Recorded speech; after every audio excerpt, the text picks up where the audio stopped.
Hi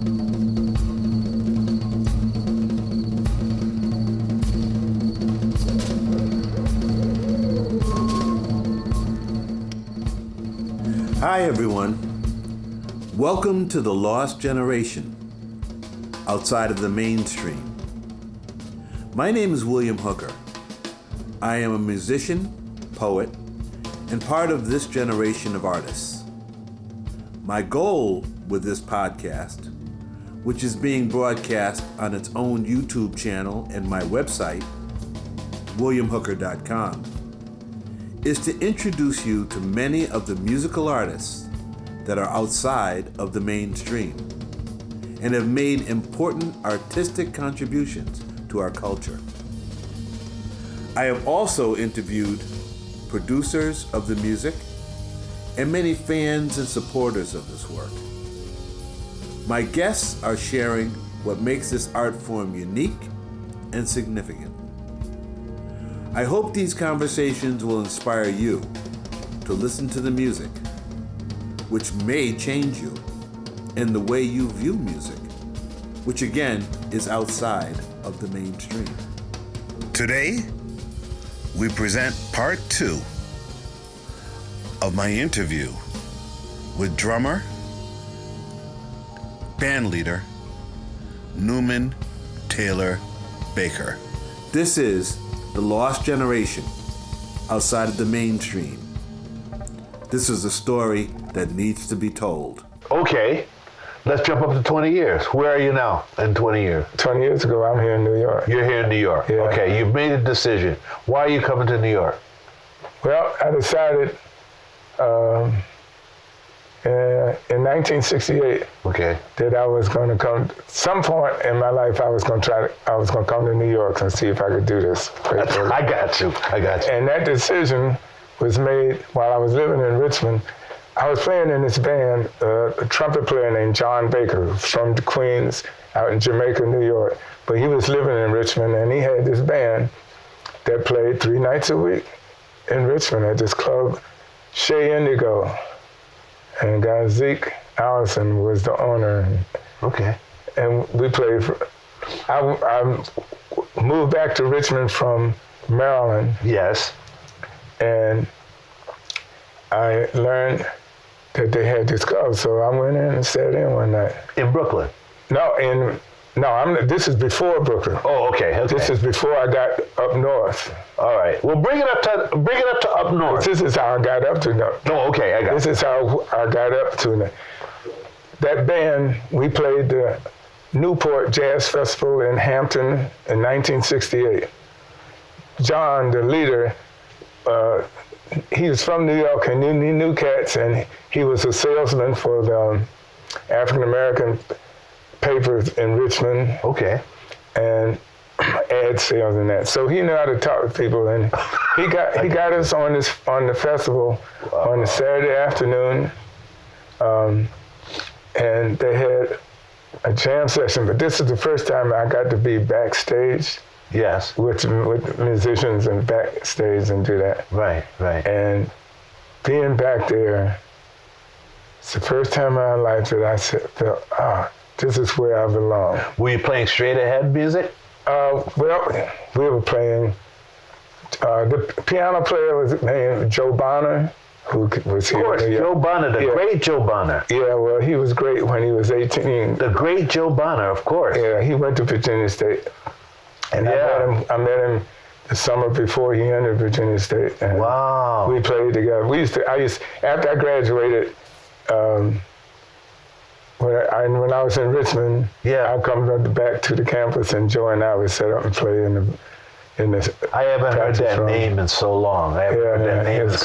So we played some of his tunes, but he would come to New York. Of course. And he'd come back. I was playing Maiden Voyage, Dolphin Dance, tunes from that album before I knew the album. Because Joe knew them, he had learned them. Okay. He came back and we played them. We were playing stuff from Love Supreme and that. Right. Before, and I hadn't heard the album, but I knew that I knew the tunes from that.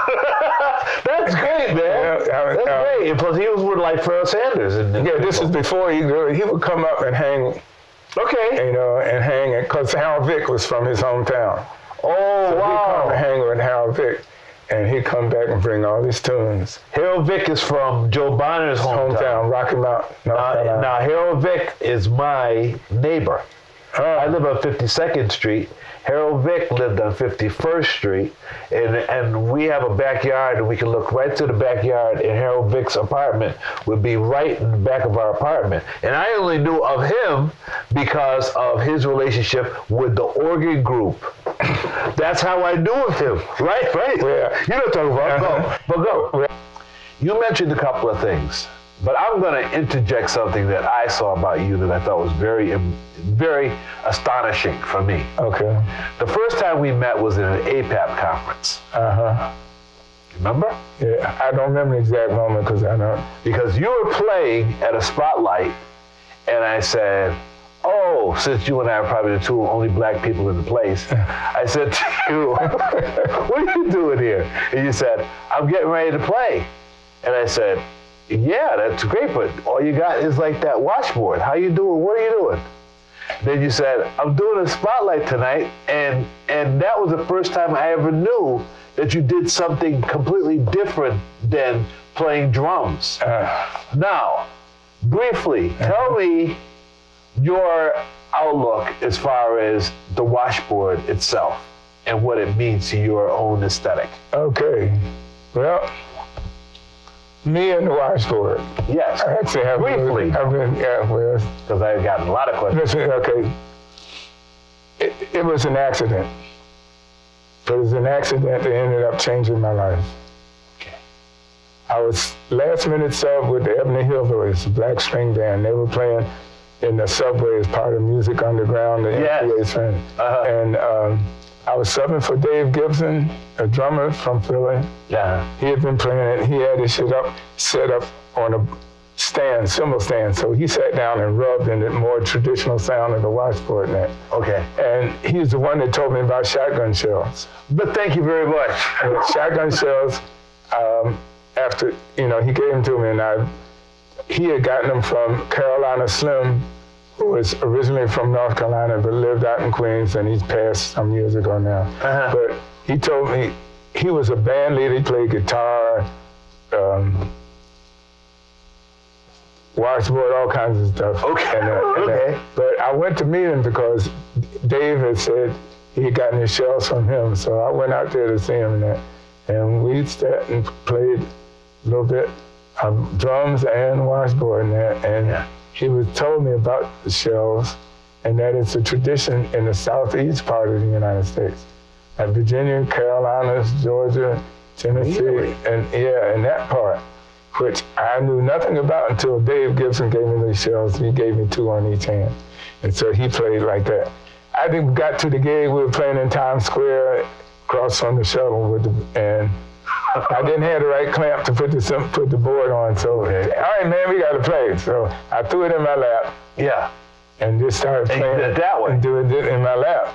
Yeah. And it was more like a drum because honestly, I didn't really like the rubbing sound of the washboard. Okay. It was too, anyway, I didn't like that sound that much, but put it in my lap because I had to, not because I chose to. Oh, right. But I did, and I started playing and doing my hand, and shit, man, the music was cool. Yeah. I could see the effect on the band, but also on the people. I was thinking about tap dancing. Well, I wasn't thinking about tap dancing. I was just trying to make the gig. All right. But the sound. But the sound, yeah. To me, I don't hear it as tap dancing. Okay. I hear it as a drum. And after the first time of doing it, it came to me, man, put shells on all 4 fingers. Why? Yeah. Because then it was more like a hand drum. Or like a conga, or a djembe. It just made sense to me because just trying to play with 2 or holding these out the way, it didn't work for me. So I started doing that. And the first time playing, I was even just the 2 fingers. We were going and the stuff was happening. Then all of a sudden, my hand would start doing stuff, and I don't know how they knew to do it at the time, but it was with the music, man. And I really came to, it was coming through me. It wasn't me. It was working. Yeah, it was working, but it wasn't me, because I didn't know what the hell I was doing. And it really felt that my ancestors were showing me how to play. And that was really a life-changing experience. Now, part of the juju of that happening was the washboard I was playing. Very, very well. You know something? You just used the word. It was very, very deep in your understanding of this music, the juju. Yeah, well, this washboard that I had was an old washboard. Yeah. And I got it when I was helping clean up Evelyn Blakey's apartment after she passed in 2007. Right. And I saw this washboard and I said, man, I know she washed some of her Abu as Art Blakey's clothes. Right. You know, she was Art's oldest daughter. I know. I remember. Yeah, I'm playing Peter's Church. For the camera. Art Blakey and jazz messages. Evelyn Blakey was Art's oldest child, and she was a great singer, blues and jazz singer. That's right. And I helped clean up her apartment, and I saw this washboard, and I said, man, I'm taking this home. And I took it home, not because I was going to play it, but because it was Evelyn's and Art's. Absolutely, absolutely. I loved her. That energy. I loved her. I loved her as a person. So that's why I had it. John Genzel introduced me to her and brought me into her aura, and we spent many days together. Yeah. We spent many days together. She was a really good person. That's right, man. Really, yeah, you're touching. Let me ask you, do you have any recordings out on your own name? I only have one. What's the name of it? Drum Sweet Life. Drum Sweet Life, S-W-E-E? No, S-U-I-T-E, but it's a play on sweet either way. Okay, when did it come out? Oh, it got published somewhere around 2001 or 2. Who's on it? Or maybe later. Who's on it? It's just a solo drum set. A solo drum set? Yes. Why did you choose to do that? Well, because that was the only thing that I felt connected to as a project of my own. Yeah. And I've had this combination of sound of the drums for me. Was in college, in school, timpani. I loved playing timpani. Oh, okay. And timpani was melodic. Yeah. It had pitches as well as implying harmonic. And so I really loved that. So I took the idea of pitches and put it on the drum set. So singing drums, I had 6 toms, and I had a G, A, B flat, C, D. And the snare drum ended up being F without the snare. Okay. Or actually, well, no, but sometimes it'd be F, and then, but I took it up to G. I ended up making it G. Okay. So I had the octave, and I found that there were some spirituals that I could play and apply the melody on using the drums. So I started doing that, and I was doing that in solo things, and then I got a NYFA grant, New York Foundation for the Arts grant in 2000, the music fellowship thing. So I used that money to record. And okay, all right. That's how I got the music recorded. All right. But I had started doing it back in '95, doing the singing drums. How do you feel that people feel about drummers doing their own thing, as opposed to people who need to do horns or, that kind of thing, in terms of our music? How do you feel that's I just want your take on what you see. There's 2 parts of it. Okay. As a kid, I always felt like the drummer should had the same knowledge as the horn player. Okay. And I always felt that the drummer could play the tune just like anybody else. Why not? Yeah, I always believed that. And then I heard Max Roach and his solos, and you could hear he was playing the tune. I mean, it wasn't literally A, B, C, or B flat sharp that, Yeah. but it was da da da da da da and that. Yeah. So yeah. I grew up with hearing drums playing more linear, like a tenor player, or Okay. that, rather than just rhythmically. Yes. Go. And so with the solo drum set thing, that's what it was for me, is the playing tunes and playing music, Right. playing musically, Right. and not just rhythmically. Yes. Rhythmic is part of it, because you hear, for me, I hear a tune or a change of chord, and I hear a rhythmic response to it. All right. Good. Yeah. Both. You know, the chord makes me play something. You know, and so I just believed that the drums could do that, could play solo just like anybody else. I'm glad you said that. Just like the piano, anybody else. I'm glad you said that. And I discovered that as I did it and started doing that, that somehow what I had in here came out through my hands. Okay. So that if I was saying da-da-da-da-da, I could go da-da-da-da-da, and somehow, even though it wasn't exact pitches, Yeah. that idea came through to the audience and people could hear it. So I could play a tune and people know what the tune was. That's a lot of confidence in the audience, but I'm good with it. Yeah, my brother, he said that after one, when he first heard my solo thing, Yeah. he says, you really do challenge the audience. And That's our job. But that's what I believe too. I believe that too. And that by giving them the experience, they can grow and they'll get to do it. But our job as artists is to try to increase or expand of the field, Right. and not just repeat. Now, let me ask you a couple of things about a couple of people. I know I mentioned to you Bobby Zankel. You have played with him. Yes. Tell me something about his music. Oh, his music is, I like challenging music. So Well, he plays alto? He plays alto. He also plays clarinet. Okay. All right. Cool. Plays clarinet. Okay. And that. I did an album with him. We first started playing together in Philadelphia. Okay. And Philadelphia was a great city for me. Really great music. During what years?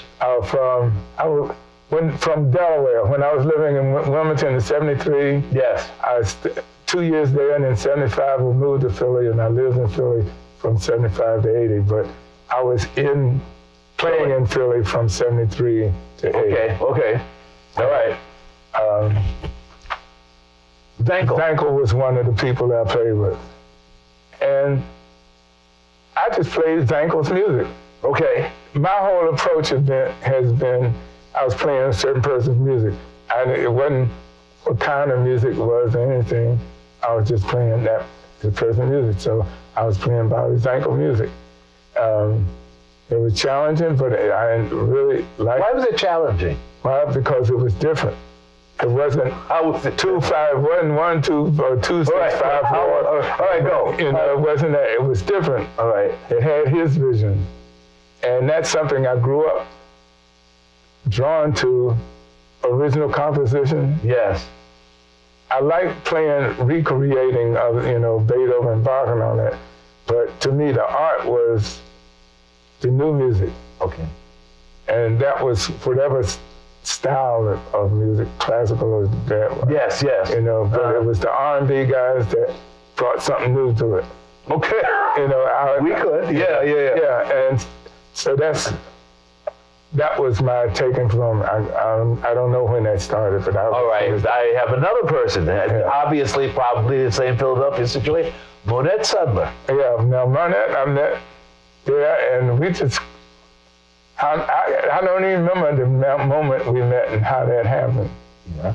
But we got together, and what I loved about it was she was writing her own music. Very well said.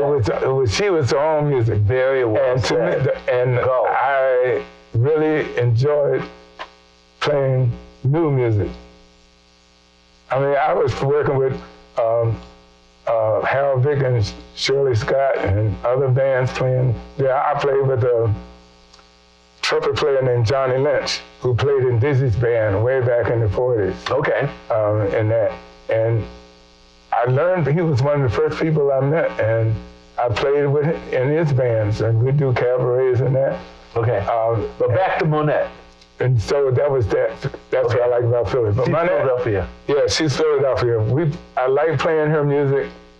Why did she play guitar? What was the difference between her playing guitar, say, and a Sonny Sharrock playing guitar?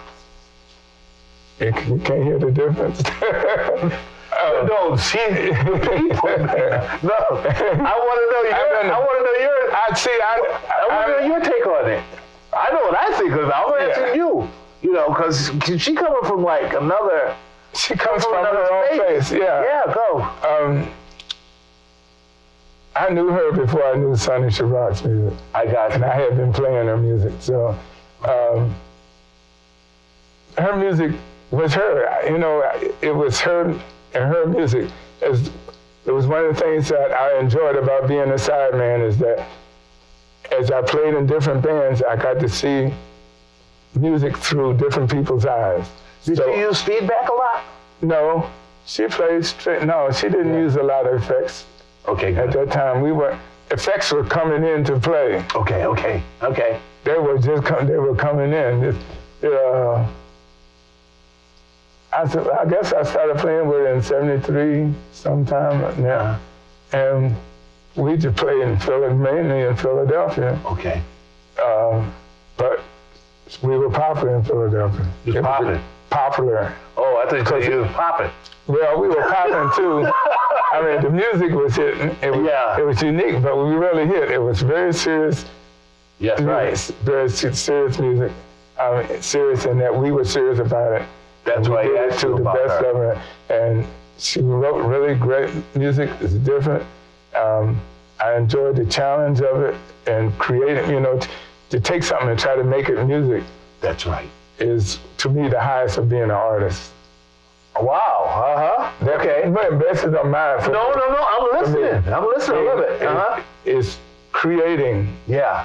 Rather than recreating. Exactly.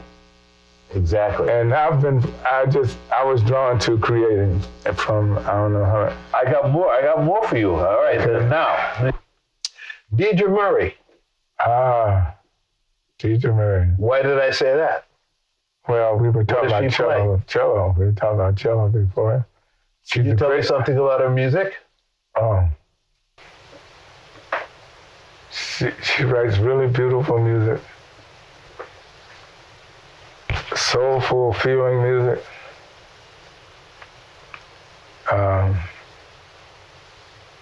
With paints or colors that are unique.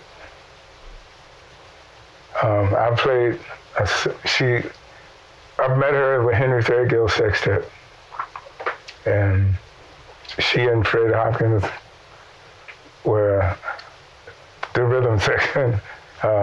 When I joined the band, it was late '87.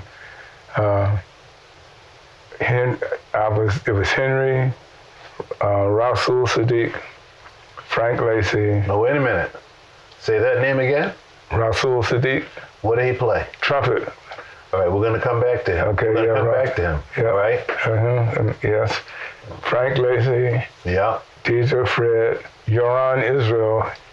And it was like his first or second gig since he moved to New York from that. He had just moved from Chicago, and myself. Yes. And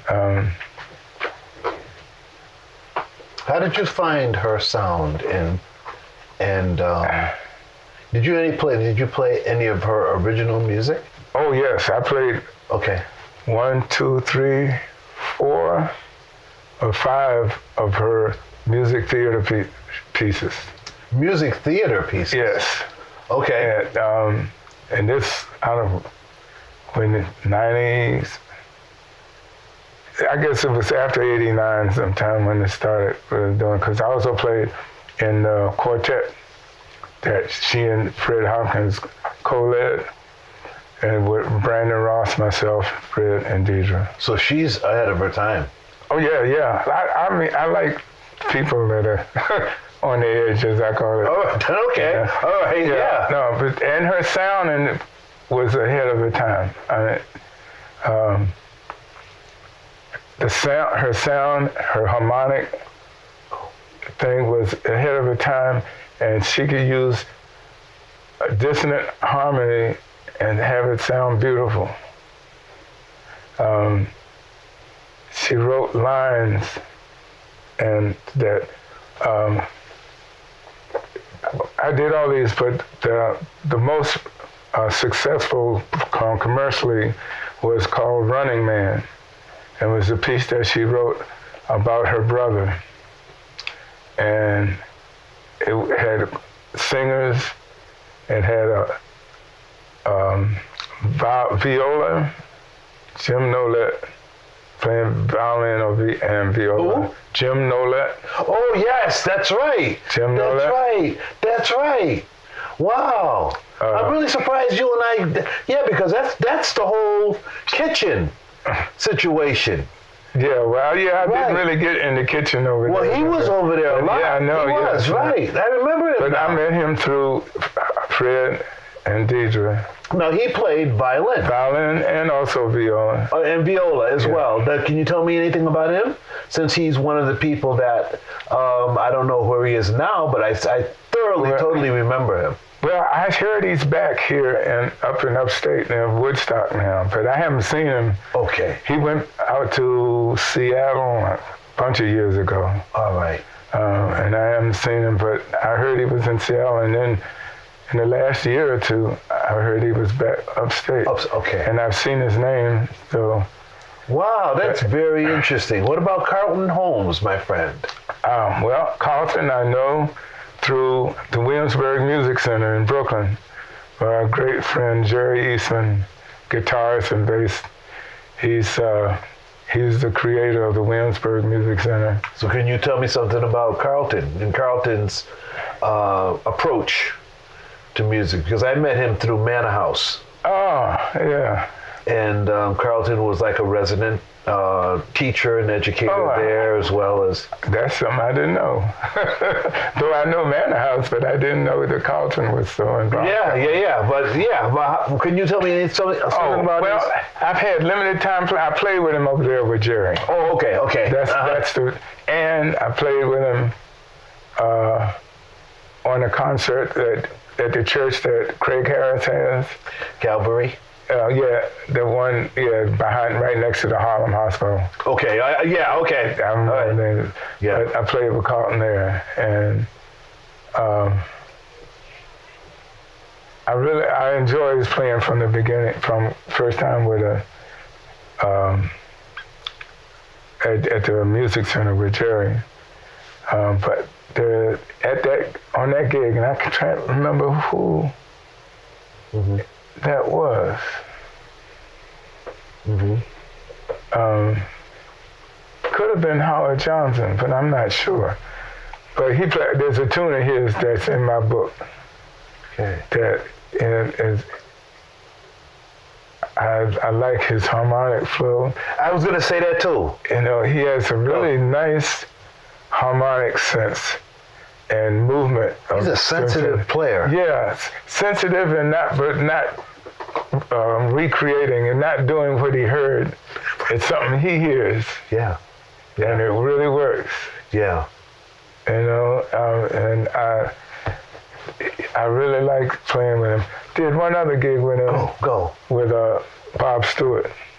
The tuba player. Yeah. Yes, right. That was another real hit, man. Now, is Bob Stewart's son a violinist? He can play. He's a bad man. All right, no, I know this generation. I know that. See, you read my mind. Now, I'm glad that you said this, because I'm really glad you said this. Would you elaborate on Curtis? What I know Curtis is from a baby and growing up. Go on. And watching him go, seeing a little kid running around to getting through School of the Arts and that. and going to Eastman. Yeah. And when he came out, man, I heard him playing, and he has not only facility on the instrument, Yeah.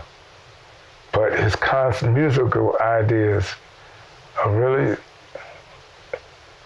they're a new perspective, at least from my experience. And it seems to be his perspective, but he's found the way to express his musical expression is unique to him. He has his own voice, as we used to say in a long time. And absolutely. I'm an old school in that way, and that to me, one of the things that we need, that one of the goals as a musician in playing the music was to have your own voice. Right. And I can just remember I could go and hear Wayne Shorter, Joe Henderson, play with Dizzy, tenor player to play with Dizzy. All these different, Right. Right. all these different, same instrument with different people. You like think of trumpet, Freddie Hubbard, Woody Shaw, but they're different. Joe Have you Newman. heard Curtis's group? His quartet? No, I haven't, and it's on my list. Hear this group. I'm sure. You must hear this group. I'm not surprised. See, this is where I am totally on board. Mm-hmm. This dude could play. Yeah. This dude is serious business. I played in his mother's band, Electra, and he while he was in school, he came and played a couple of concerts, and that's when I knew. That's how. I just wanted to throw that out. So yeah. Now, I think that basically we could go on. We could discuss a lot of things, but Newman, today has been an honor for me. Oh, it really has been. I really enjoyed talking to you. For the very first time. Yes. No, really. It really is an honor for me to talk to you, man. And hopefully, like as we do our 2020 things, maybe we'll have a round table or something, and you be included. And I hope you'll be around and be available at the time. and we can elaborate more. But I hope that this will. I hope our listeners will pay attention to some of the people we spoke about, and some of the experiences you've had in your life. Because I don't think that they understand the complete breadth of what you bring to this music, and I see it, and I really like it. Thank you for tuning in. In months ahead, you will have the opportunity to hear from many more Lost Generation artists and supporters. The audio-only version is available wherever you get your podcast. If you haven't already, make sure to subscribe to hear upcoming episodes.